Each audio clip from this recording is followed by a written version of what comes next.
Soif de sport. Soif de sport. Soif de sport. Soif de sport avec Jean-Marc Faham et son équipe.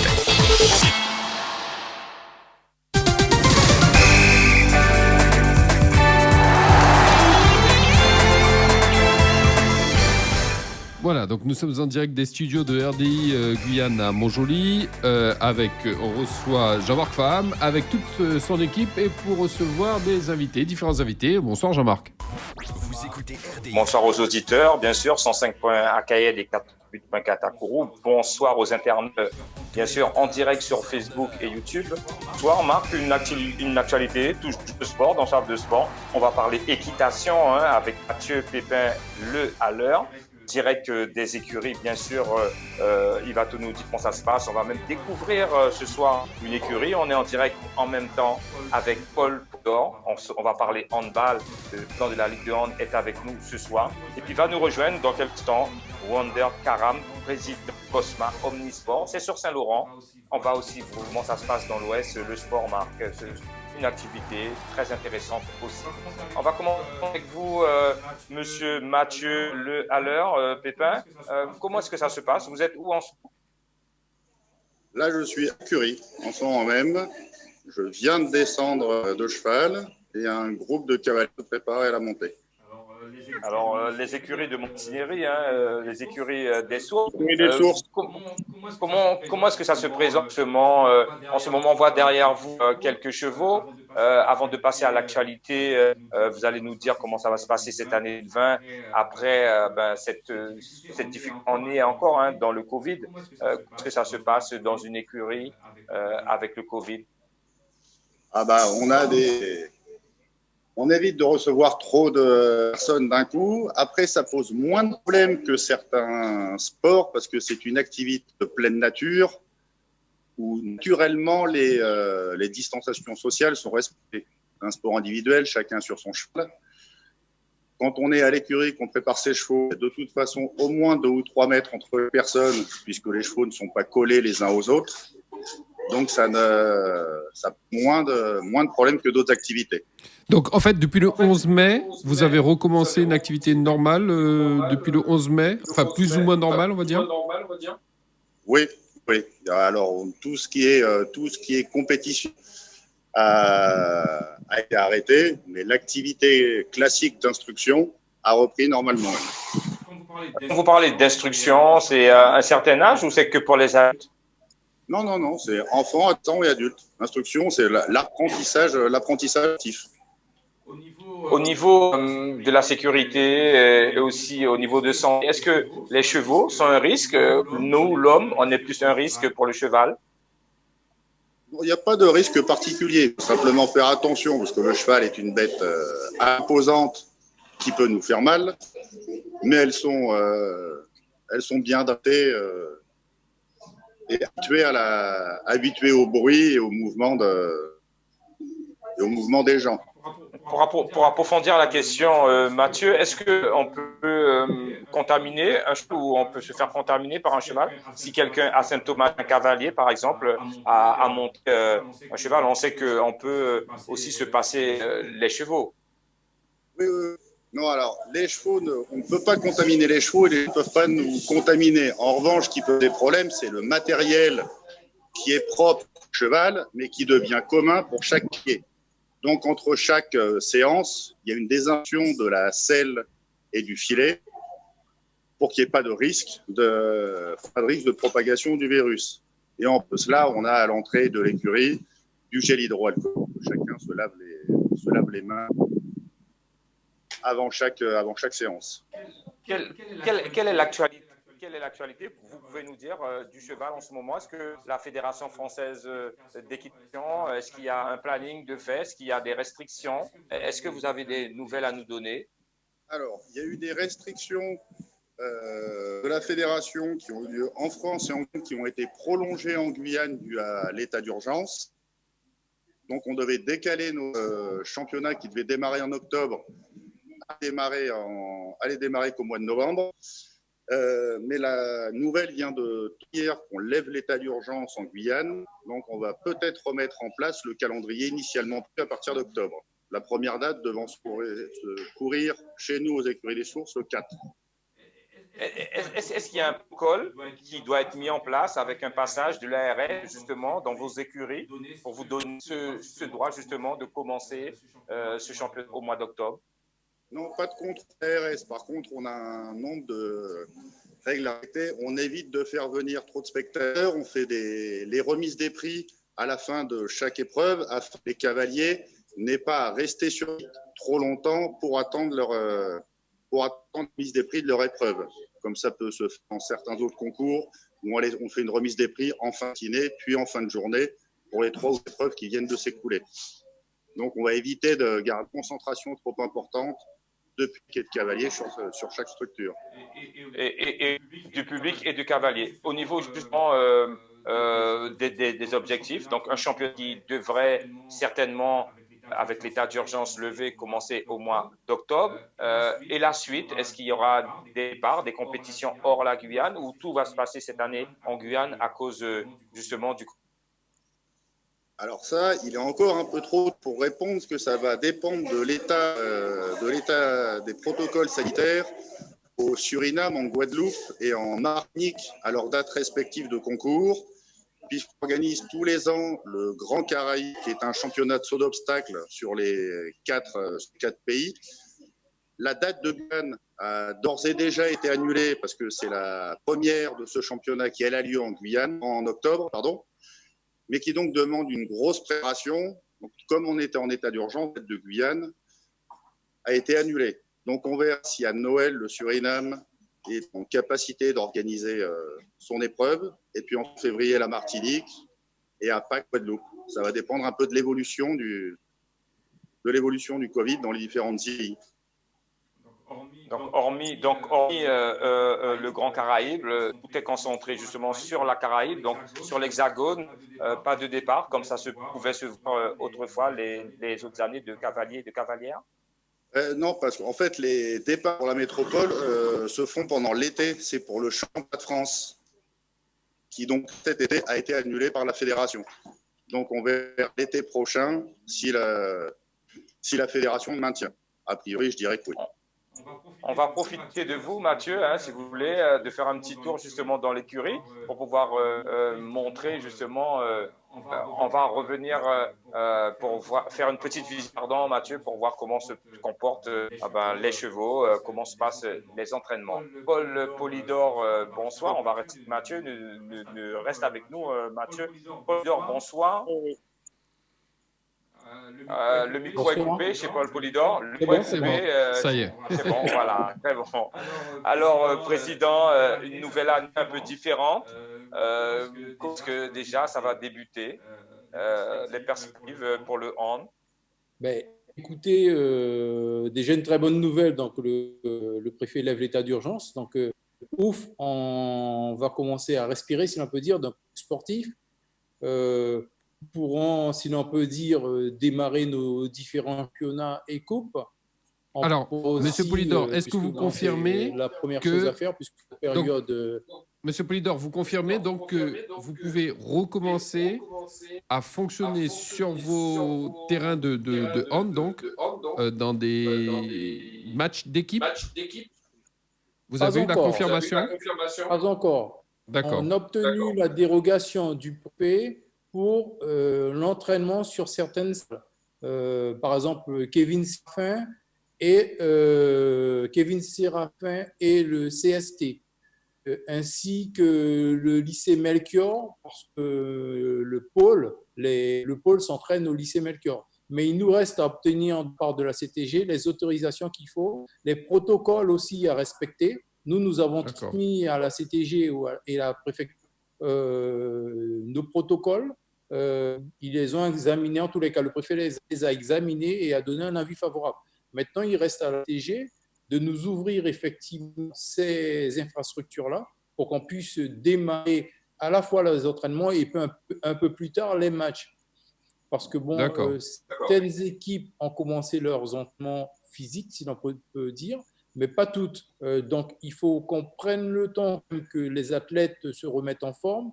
La athlétisation des sportifs doit se faire pendant 1 mois à peu près pour qu'on n'ait pas de blessures, de graves blessures, puisque depuis mars, les championnats sont arrêtés. Donc, il faut que les athlètes prennent le temps de travailler, de se préparer physiquement.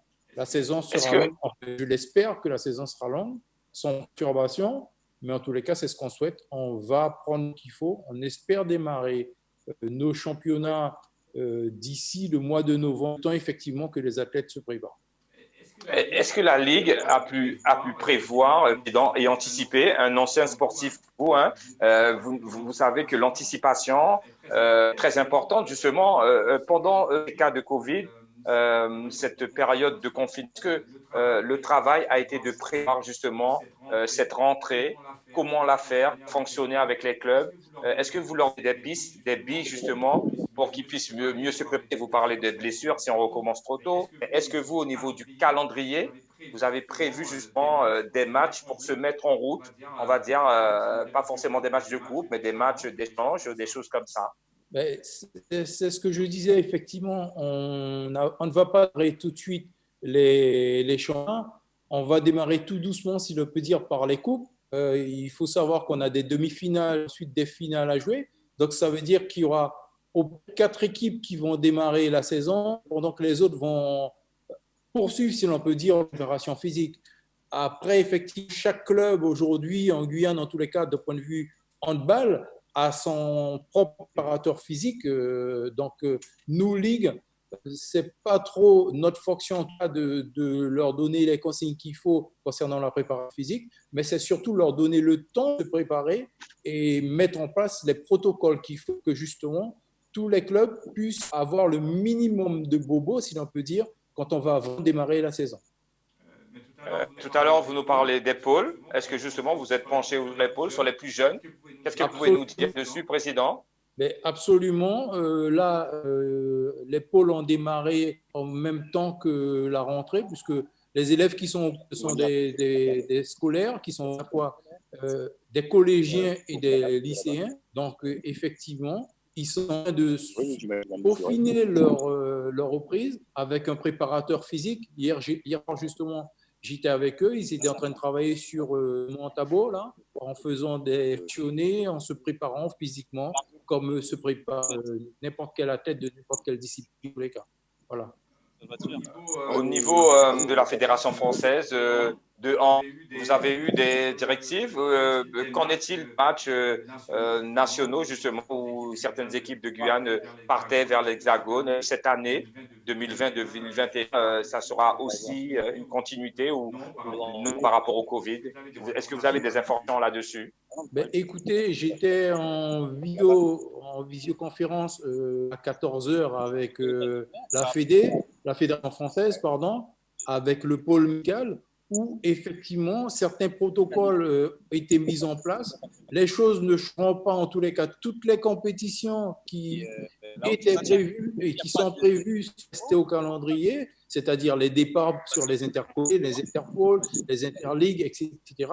Et pour nos futurs champions, les finalités N2 et N3. Donc non, en espérant simplement que la crise sanitaire, alors on le voit, elle est en train de redémarrer malheureusement sur la France hexagonale. J'espère que les choses vont se calmer et que effectivement les gestes barrières vont être respectés en tous les cas de l'autre côté.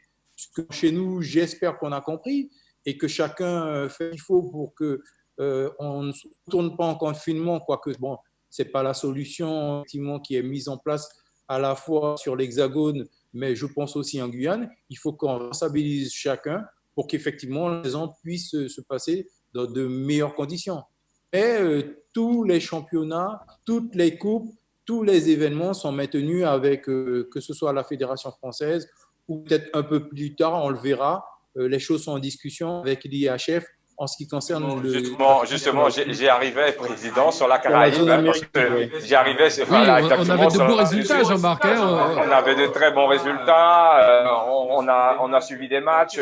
Est-ce que vous pouvez rassurer les jeunes qui partaient avec ces sélections de hand sur la Caraïbe, faire des compétitions nationales, qui pouvaient se montrer, qui pouvaient avoir de l'expérience? Qu'est-ce que vous pouvez leur dire là-dessus, en sachant aussi dans la Caraïbe, il y a beaucoup de pays touchés par le Covid?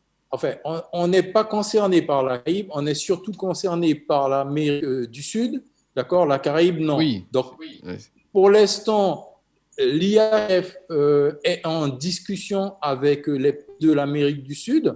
Pourquoi ? Parce que, comme vous le savez, certains pays comme le Pérou, Chili, etc., l'Argentine, Colombie, le Brésil, ils sont énormément perturbés par la COVID-19. Donc, pour l'instant, on n'a pas de calendrier, on attend que les choses se calment. Mais bon, ce sera très difficile compte tenu de ce qui se passe au Brésil. Paul, une seconde. Mathieu. Une seconde. Est-ce que tu peux couper ton micro, Mathieu, pendant une seconde? Est-ce que tu peux couper ton micro? On entend tout au téléphone. Merci. Vas-y, Paul. Super. Oui, Paul. Oui, je disais que on n'a pas trop de retour pour l'instant de l'IH sur la zone, donc l'Amérique du Sud et Amérique centrale. On attend de voir comment les choses se passent, mais bon, la situation est très inquiétante dans certains pays, au Pérou, Chili et surtout au Brésil, quoi. Donc, je crois que la Guyane est l'un des seuls pays où les choses se passent bien, si l'on peut dire, par rapport à nos voisins sud-américains. Président, on va rester Guyane. Qu'en est-il la question pour l'instant avec l'activité? Vous avez parlé de la CTG tout à l'heure, du Quai Raffin, du CSD, mais et les terrains, les halls sportifs communes. Quel point justement par rapport au protocole? Est-ce que vous avez des nouvelles par ce protocole? Certaines communes ont certainement avisé à partir du 21 septembre. Est-ce qu'ils seront prêts? Est-ce que ces équipements seront prêts? Est-ce que vous avez des nouvelles? Ben, écoutez, Cayenne, effectivement, la mairie de Cayenne a écrit pour effectivement, ils mettaient à disposition le NAS du côté de la tour. Serge Mariga. Mariga, pardon. Serge Mariga, oui. Les autres collectivités, que ce soit la mairie de Kourou, celle de Saint-Laurent, Mana et autres, Toury, on n'a pas encore de nouvelles. On est en train d'interroger effectivement ces collectivités-là pour savoir quels protocoles seront mis en place pour nous permettre effectivement de jouer, en tout cas, ou plutôt de permettre aux équipes, puisque d'abord que les équipes retrouvent les entraînements, les terrains. Pour l'instant, il n'y a aucune équipe qui a pu s'entraîner, évidemment. On était encore sous les directives préfectorales. Donc maintenant que tout ça est levé, je pense que les collectivités, je parle bien sûr des mairies et autres, pourront ouvrir les gymnases, mais à condition effectivement qu'un protocole soit mis en place par à la fois ces collectivités-là aussi, mais aussi par les clubs, puisqu'il appartient aux clubs de mettre en place tout ce qui est, par exemple, gel hydroalcoolique, ensuite le nettoyage des bas, la protection du visage, le masque pour les coachs, etc. etc. Donc, des signalétiques, tout ce qui comprend les gestes barrières. Une partie qui appartient effectivement aux collectivités, mais une autre partie qui relève des clubs. On revient dans quelques instants après une petite pause avec Mathieu Pépin Le Haller et Paul Polydor, président du. On vous retrouve juste après cette petite pause publicitaire. Vous écoutez RDI.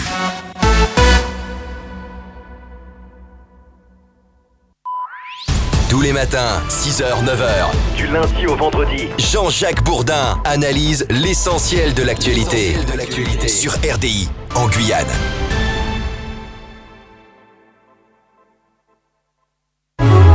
Bonne nouvelle! En ce moment, vous pouvez profiter d'une reprise Argus plus 3 000 € pour vous offrir une nouvelle Citroën. Vous pouvez profiter d'une reprise Argus plus 3 000 € et choisir entre un SUV C3 Aircross ou C5 Aircross, une C4 Cactus, une C3 ou n'importe quel autre modèle de la gamme. Profitez d'une reprise Argus plus 3 000 € et prenez la route à bord de la Citroën dont vous avez toujours eu envie. Les reprises Argus plus 3 000 € Citroën, c'est maintenant chez Somasco. À votre tour d'en profiter.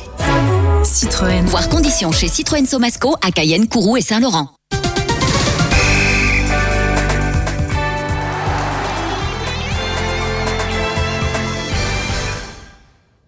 Nous sommes de retour dans Soif de Sport, RDI Guyane, en direct sur la page Facebook. 105 points à Cayenne en radio, ce sont les fréquences 88.4 à Kourou. On est en direct avec Paul Polydor, le président de la Ligue de hand de la Guyane, et Mathieu Pépin, le haleur, donc de l'écurie des Sources à Montignéry. Mathieu, on revient avec toi dans cette deuxième partie de l'émission. Une visite sur site s'impose. On est dans les écuries, l'entraînement a commencé. Est-ce que c'est fréquent?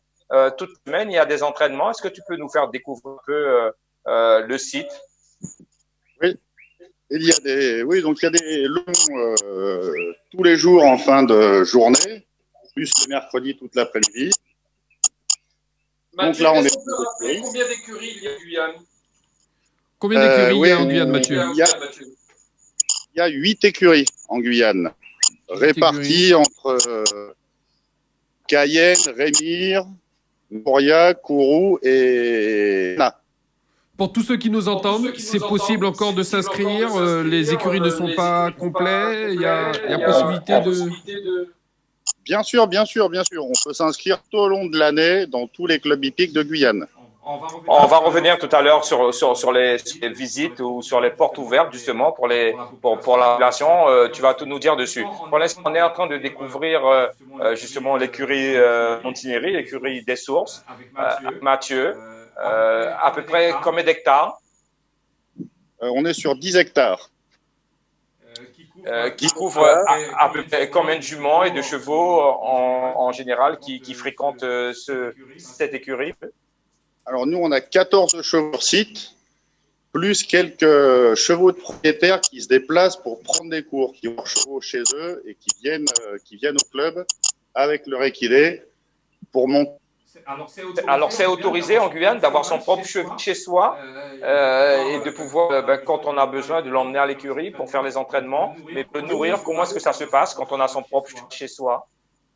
Il faut avoir suffisamment de terrain, puis les gens ont de quoi les accueillir, les nourrir, les transportent avec un. Certains passent la nuit ici et repartent le lendemain ou 2 jours plus tard. D'autres font aller-retour. Ce sont des chevaux, Mathieu, de quel pays? Du Brésil, d'Argentine? Ce sont des chevaux qui viennent de France? Alors, une partie des chevaux vient de France et une autre partie vient des élevages locaux de Guyane. Il y avait 2 gros élevages, un à Macouria, à la Césarée, et un autre à Matiti. Quel est le coût, Mathieu, pour un jeune qui voudrait faire du cheval? Quels sont les coûts et quel est le coût de l'abonnement? Est-ce qu'il faut des casques? Est-ce qu'il faut des choses? Voilà. Alors, quand on part l'équitation, en général, les clubs proposent le matériel de sécurité nécessaire, c'est-à-dire casque et éventuellement protège d'eau selon le niveau des enfants. Puis, petit à petit, il faut équiper en pantalon d'équitation proprement dit, bottes. Ils viennent petit à petit à s'équiper eux-mêmes. Après, en termes de coûts, il y a, comme tout club, en général, une adhésion, puis la licence fédérale à prendre.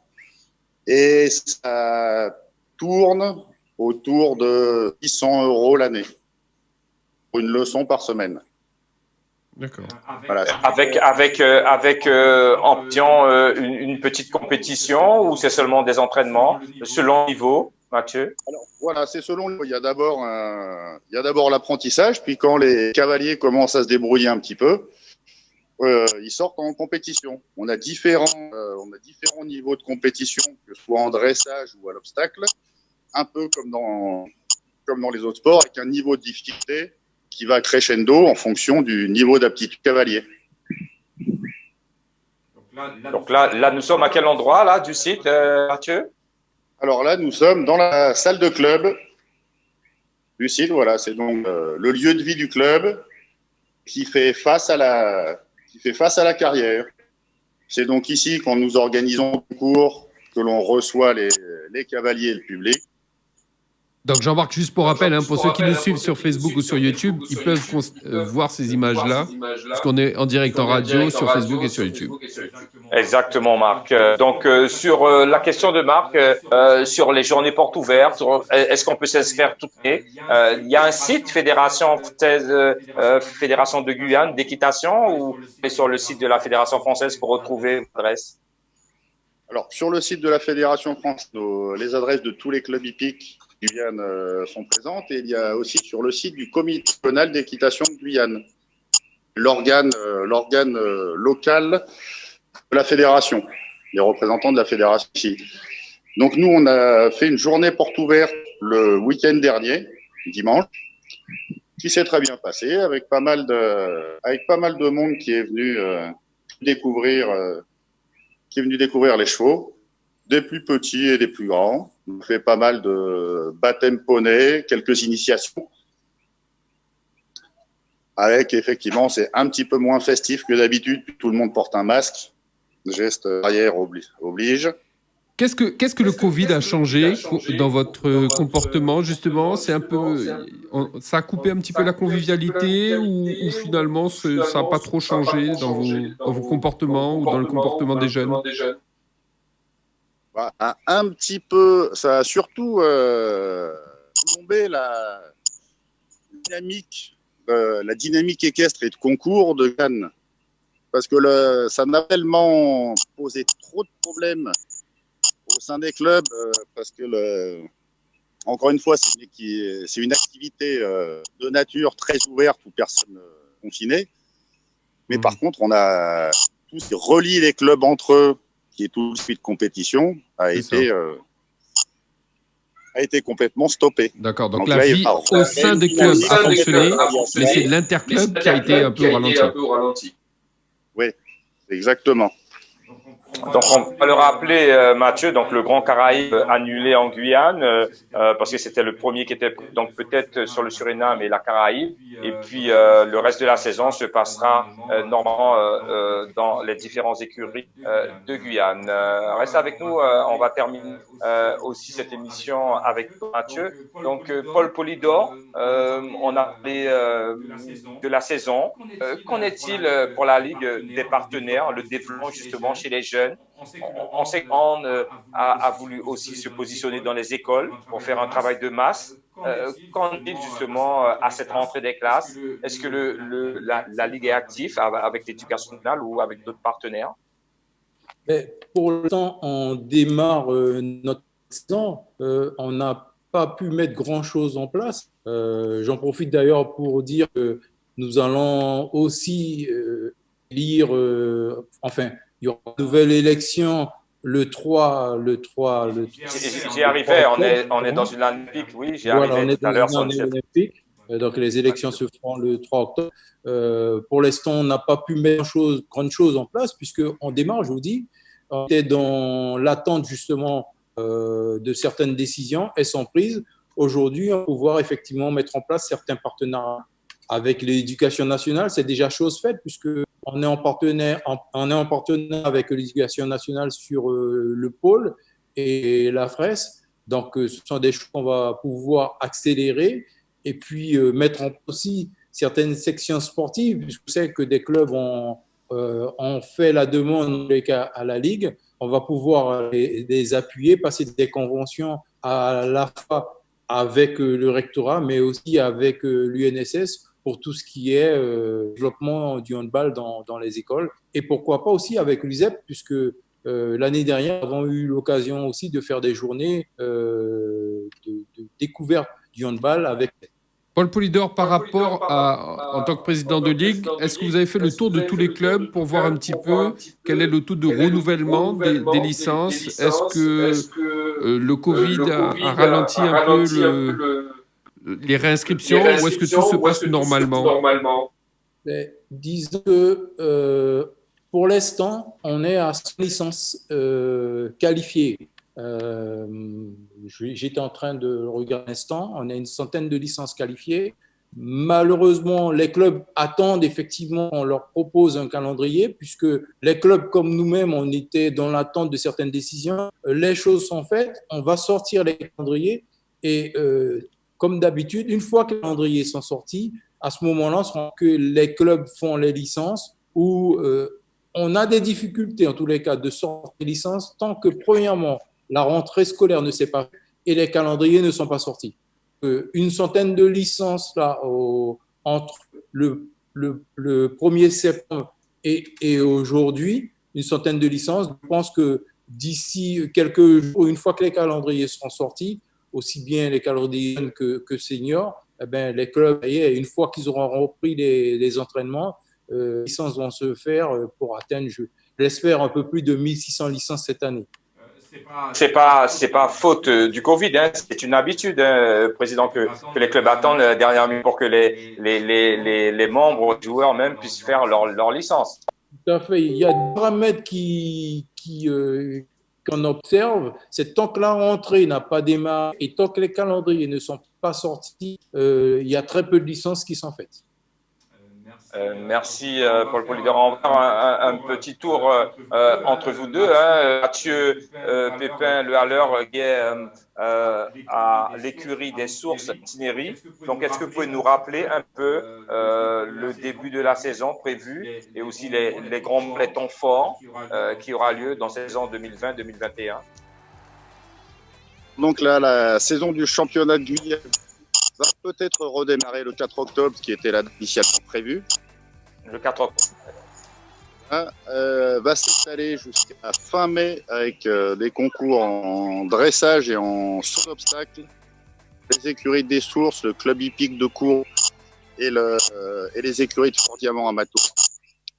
Plus en principe un poney qui a lieu dans différentes écuries à Matiti au Ranch ou au centre équestre Émer à Mire, avec en point d'orgue des clubs à la année qui réunit tous les participants et la remise des prix finales au mois de juin. Merci Matt. Et de votre côté, la Ligue de hand, Paul Polydor, donc une saison qui devrait commencer au mois d'octobre, si tout va bien, ou au mois de novembre, avec des matchs de coupe. Tout à fait. Pas au mois d'octobre, puisqu'on laisse au club le temps de se préparer physiquement. Au mois de novembre, effectivement, avec les demi-finales de la Coupe de la CTG, puisqu'on n'avait pas pu les jouer. Donc là, on va les jouer, les demi-finales et finales. Ensuite, masculine et féminine, hein, on parle bien de masculine et féminine. Excellence masculine, excellence féminine, et moins de 18 garçons et 18 filles. Donc ça, c'est une nouveauté. Depuis 2 ans, on a les moins 18 maintenant qui participent à la Coupe de la CTG. Ça, c'est un plus. Ensuite, on va démarrer nos championnats, les challenges, puisque les finales du challenge n'ont pas pu se jouer, repartir sur les différents championnats, repartir aussi sur la préparation de nos sélections, puisque le travail continue à la fois sur les intercotés, les interligues, les interpôles. On va recevoir en Guyane les sélections, enfin, la préparation des athlètes sur les interpôles et les interligues. Donc, on va recevoir les temps. C'est une première en Guyane, puisque nos jeunes étaient toujours aux Antilles et ils étaient les derniers à se réunir. Donc, pour une première fois, on aura sur le sol guyanais des athlètes martiniquais et guadeloupéens qui vont se préparer sur à la fois les interpôles et les interligues. Voilà. Ça, c'est prévu dans le calendrier. Ensuite, vers le mois de mai, concernant la représentation champion sur les finalités N2 et N3. N2 et N3. Merci, Président. Merci à vous d'avoir participé à cette émission. Merci, Mathieu, de nous avoir fait découvrir l'écurie des Montineri et d'avoir présenté l'équitation. Président, on se revoit pendant la semaine également sur vos compétitions. Faites-nous les retours de compétition, qu'on puisse être présents. Oui. Jean-Marc, je voulais juste faire un petit coucou, un petit hommage à Alexis Alaïs. On a eu l'information hier. Hier, voilà. Donc, au niveau de sa blessure. Au niveau de sa blessure, donc Alexis Alaïs avec nous, championne de France du lancer du javelot, qui représente la France, mais qui représente aussi la Guyane. qui s'entraîne ici, donc les ligaments croisés, les ligaments latéraux, plus le pénis. Elle en a pour à peu près 6 mois pour survivre. Donc on lui souhaite, Marc, avec toute l'équipe de RDI, beaucoup de courage, beaucoup de force et un bon rétablissement à Alaïs. Alexis, c'est une excellente balleuse aussi. Exactement, hein, qui vient l'un des plus gros bras de Guyane en ce qui concerne le handball. Qui œuvre dans cette équipe de Maria. Quand elle vient en Guyane, elle a toujours un moment pour jouer. Donc vraiment, toute l'équipe d'Herby se joint à moi. Oui, Marc. Tout à fait. On voulait vraiment un très très très bon établissement. Elle nous avait fait le plaisir, malgré la douleur, d'être là lundi pour pouvoir partager les résultats qu'elle a eus ce week-end où elle a été à nouveau championne de France. Mais voilà, malheureusement, elle devra se reposer pendant un certain temps. 6 mois à peu près pour revenir. Ce sont les barèmes. Elle peut être plus rapidement, mais bon, elle préparera. Elle a en tête les Olympiques 2021 et c'est ce qu'on lui souhaite.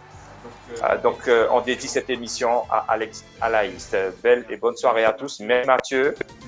Merci Paul d'avoir été avec nous. Merci à vous. Au revoir. Au revoir.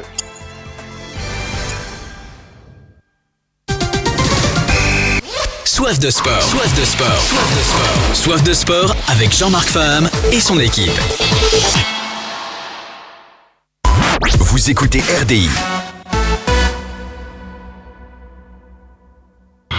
Cette année dans Pneus Lanta, tout est champion. C'est de la musique, des infos et du sport. RDI sur 105.1 à Cayenne et 88.4 à Kourou.